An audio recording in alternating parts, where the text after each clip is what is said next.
Hello friends, स्वागत है आपका अपना YouTube channel art of investing with Amit Asthana.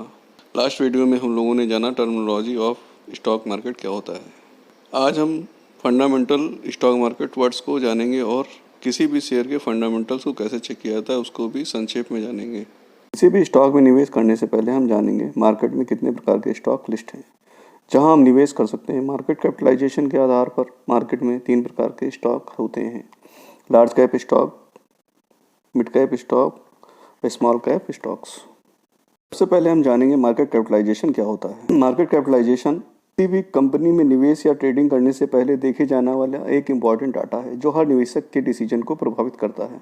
Market cap का सीधा मतलब टोटल मार्केट वैल्यू से होता है। किसी भी कंपनी का मार्केट वैल्यू निकालने के लिए उस कंपनी के द्वारा जारी किए गए कुल आउटस्टैंडिंग शेयर्स की संख्या को वर्तमान में चल रही एक्चुअल शेयर प्राइस से गुणा करके निकाला जाता है। इससे कंपनी की साइज का पता चलता है, जिससे की मदद से निवेशक फ्यूचर पोटेंशियल का अंदाजा लगा पाता है। फ्यूचर में कंपनी किस प्रकार ग्रोथ कर सकती है, हम इसको एक एग्जांपल से समझते हैं।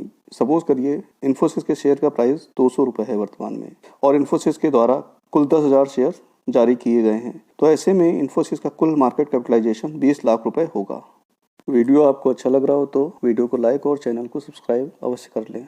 कैपिटलाइजेशन के आधार पर सबसे पहले जो लार्ज कैप स्टॉक्स आते हैं, हम जानेंगे लार्ज कैप स्टॉक्स क्या होते हैं। लार्ज कैप स्टॉक्स की मार्केट कैपिटलाइजेशन 20,000 करोड़ रुपए या उससे अधिक होती है। मंदी या कमजोर मार्केट सेंटीमेंट के बीच इन पर अधिक प्रभाव नहीं पड़ता है। ये मिड कैप या स्मॉल कैप स्टॉक्स की तुलना में कम वोलेटाइल होते हैं। अगर आप कम रिस्क वाली कंपनी में निवेश करना चाहते हैं तो लार्ज कैप स्टॉक बेहतर हैं। उदाहरण रिलायंस, टीसीएस, इन्फोसिस, एचडीएफसी आदि लार्ज कैप स्टॉक्स होते हैं। कैप स्टॉक्स क्या होते हैं? 5,000 करोड़ से 20,000 करोड़ रुपए तक के मार्केट कैपिटल वाली कंपनियों को मिड कैप स्टॉक की श्रेणी में रखा जाता है। Mid cap stocks large cap की तुलना में अधिक वोलेटाइल होते हैं, लेकिन मिड कैप स्टॉक्स में लार्ज कैप से अधिक रिटर्न भी मिलता है। स्मॉल कैप स्टॉक्स 5,000 करोड़ रुपए से कम वाली मार्केट कैपिटलाइजेशन की कंपनियों को स्मॉल कैप की श्रेणी में रखा जाता है। हाई रिस्क और हाई रिटर्न स्टॉक्स होते हैं ये। यहाँ पर आपके पैसे पे रिस्क भी बहुत होता है और यहाँ पे हाई रिटर्न मिलने के भी चांसेस होते हैं। स्मॉल कैप के अंतर्गत हिकाल, एनसीसी, स्पाइसजेट आदि स्टॉक आते हैं। अब हम फंडामेंटल वर्ड्स को जानेंगे, जिसमें सबसे पहले आता है रेवेन्यू। जब कोई कंपनी अपने प्रोडक्ट को सेल करने के बाद जो धनराशि प्राप्त करती है उसे रेवेन्यू कहते हैं। रेवेन्यू बिजनेस को चलाने के लिए बहुत इफेक्टिव होता है। रेवेन्यू 2 प्रकार के होते हैं: operating revenue and non operating revenue. जो प्रॉफिट कंपनी को नॉर्मल बिजनेस के सोर्सेस से प्राप्त होता है उसे ऑपरेटिंग रेवेन्यू कहते हैं। कंपनी को जो अदर एक्टिविटीज से प्रॉफिट होता है उसे नॉन ऑपरेटिंग रेवेन्यू कहा जाता है। यह इंटरेस्ट के द्वारा भी हो सकता है और रेंट के द्वारा भी हो सकता है। किसी भी कंपनी के नेट प्रॉफिट से क्या मतलब होता है? नेट प्रॉफिट का मतलब शुद्ध लाभ होता है। किसी कंपनी को जितनी भी कुल मिलाकर टोटल इनकम होती है उसमें से अगर कंपनी के सारे टोटल एक्सपेंसेस यानी खर्चों को घटा दें तो वह कंपनी का नेट प्रॉफिट होता है। किसी भी कंपनी की सेहत की जानकारी उसके ईपीएस से ज्ञात की जा सकती है। शेयरों की कीमत में उतार चढ़ाव जानने के लिए ईपीएस बहुत बड़ा मापक है। कंपनी की कुल शुद्ध लाभ का प्रत्येक शेयर के हिस्से में जो आय आती है उसे ईपीएस कहते हैं। कंपनी का ईपीएस निकालने के लिए उस कंपनी की कुल शुद्ध लाभ को उसके कुल शेयरों की संख्या से विभाजित करके ईपीएस निकाला जाता है। ईपीएस को एक उदाहरण से समझते हैं। किसी कंपनी की कुल पूंजी 2 करोड़ रुपए है और उस कंपनी के शेयर का भाव 200 रुपए है। कंपनी के 2 लाख शेयर मार्केट में लिस्ट हैं। यदि कंपनी को अपने वित्तीय वर्ष के दौरान 80 लाख रुपए का लाभ होता है, उसका EPS equal 80 lakh divided 2 lakh equal 40 रुपए होगा। यदि आप स्टॉक्स में निवेश करना चाहते हैं तो डिस्क्रिप्शन में जीरोधा और अप स्टॉक्स का लिंक दिया गया है, जहां पर क्लिक करके आप अपना डीमेट अकाउंट ओपन कर सकते हैं। आरओई क्या होता है? आरओई का मतलब रिटर्न ऑफ इक्विटी होता है। आरओई एक प्रॉफिटेबल रेशियो होता है जो बताता है कि एक कंपनी अपने शेयर होल्डर्स के पैसों पर कितना प्रॉफिट बना रही है। आरओई शेयर होल्डर्स के निवेश पर कितने प्रॉफिट कमाने की क्षमता को मापता है।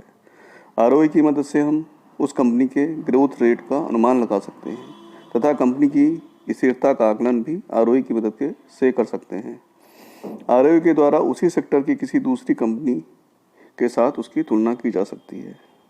बीवीपीएस का मतलब बुक वैल्यू पर शेयर होती है। बीवीपीएस को जानने से पहले हम जानेंगे बुक वैल्यू क्या होता है। कंपनी किसी कारण से बंद करनी पड़ जाए तब कंपनी की सारी संपत्तियों को बेचकर और सारे दायित्वों की भरपाई करके कंपनी के पास जो पैसा बचता है उसे उस कंपनी की बुक वैल्यू कहते हैं। कंपनी की बुक वैल्यू को शेयर डर फंड या इक्विटी भी कहते हैं।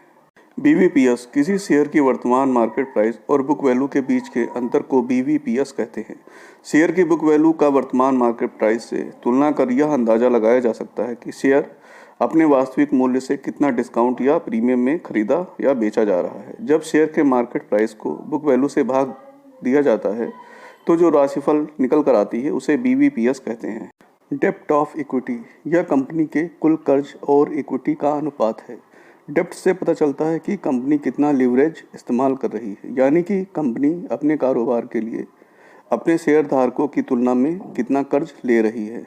इस रेशियो के अधिक होने का मतलब अधिक रिस्क है। लॉन्ग टर्म निवेशकों के लिए अधिक रेशियो का मतलब शॉर्ट टर्म निवेशकों की तुलना में अलग होता है। अब तक हमने जो सीखा उसको किसी स्टॉक के फंडामेंटल पर अप्लाई कर जानेंगे हमें किन स्टॉक्स में निवेश करना चाहिए। रेवेन्यू पिछले वित्तीय वर्ष से इस वर्ष इंक्रीज होना चाहिए। नेट प्रॉफिट भी लास्ट ईयर से इस साल इंक्रीज हुआ है। सारे पैरामीटर्स पे स्टॉक्स ने पिछले साल से अच्छी परफॉर्मेंस दी है। डेप्ट ऑफ इक्विटी स्टॉक्स का 0 है। स्टॉक्स का नाम TCS है। आप TCS के फंडामेंटल्स एक बार चेक कर सकते हैं। इसी प्रकार किसी भी कंपनी के फंडामेंटल्स को देख करके हम जान सकते हैं कि हमें वहाँ निवेश करना है या नहीं करना है।